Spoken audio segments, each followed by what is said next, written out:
ئیدریس بارزانی فڕۆکەی بێفڕۆکەوانی بۆچی بوو؟ کێ بوو بە مستەفا بارزانی وت چاوک کز بووە؟ ئەی بارزانی کاردانەوەی چی بوو؟ چیرۆکی دووربینەکەی بارزانی چییە؟ خەنجەرەکەی مەلا مستەفا لای کێیە و کێ پاراستۆتی؟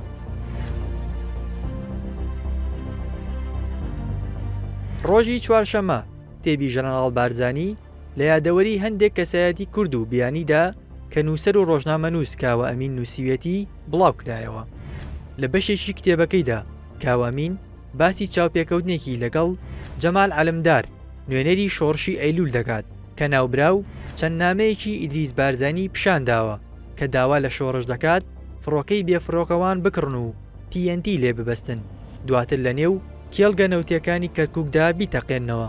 کاوە ئەمین لە کتێبەکەیدا باز لەوەش دەکات کە لە سەردانێکیدا بۆ ماڵی جەمال عەلەمدار لە وڵاتی سوید لە کارتۆنێکدا چەندین نامە و بەڵگە و راپۆرتی مەکتەبی سیاسی پارتی نیشاندراوە کە گرنگی تایبەتی مێژووییان هەیە کە لە نێو کارتۆنەکەدا خەنجەرێکی بینیوە بەلایەوە جوان بووە، وای زانیوە دیاری شێخەکانی سعودیەیە کە سەردەمانێ خاوەن ماڵ پەیوەندی بازرگانی هەبووە لەگەڵیاندا.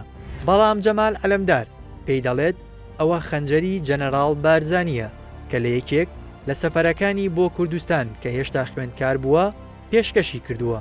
کاوە ئەمین دەڵێت جەمال عەلەمدار پێی وتوم کە بێجگە لە تۆ کەس نازانێت ئەم دیاریم لە لای خۆم پاراستووە.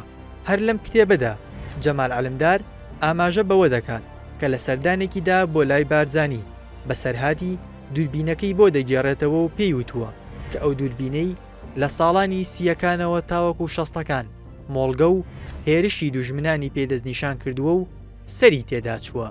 جەمال عەلەمدار پێی دەڵێت ئەزبەنی بەڵێن دەدەم کە دووربینێکی زۆر باشتر لەوەی خۆتت بۆ پەیدا بکەم، جاخۆم یا بە کەسێکدا بۆ دەنێرمەوە. وەک جەمال عەلەمدار باسی دەکات لە گەڕانەوەیدا بۆ ئەوروپا دووربینێکی بۆ بارزانی کڕیوە، دواتر دەیداتە بارزانی و دڵی خۆش دەکات. ئەویش لە خێوەتەکەی دێتە دەرەوە بە دووربینەکەیەوە تەماشای شاخەکانی کوردستان دەکات، دوای دەخولەک دەگەڕێتەوە و دەڵێت جەمال ئەمە ئەوە نییە کە من دەمەوێت، ئەوەی من زۆر لەمە باشتر بوو.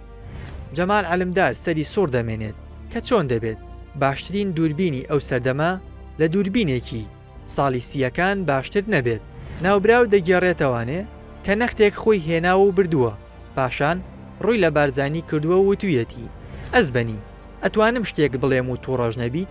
بارزانی لە وەڵامدا دەڵێت ئادەی بزانم چی دەڵێ و تووڕە نابم. ئەویش بە بارزانی دەڵێت قوربان هیچ کێشەیەک لە دووربینەکەدا نییە، بەڵکو چاوی خۆت کز بوون و توانای بینینی جارانت نەماوە. بارزانی کەمێک ڕادەمێنێت و دەڵێت دەزانی تا ئێستا کەس ئەمەی پێنەوتوم؟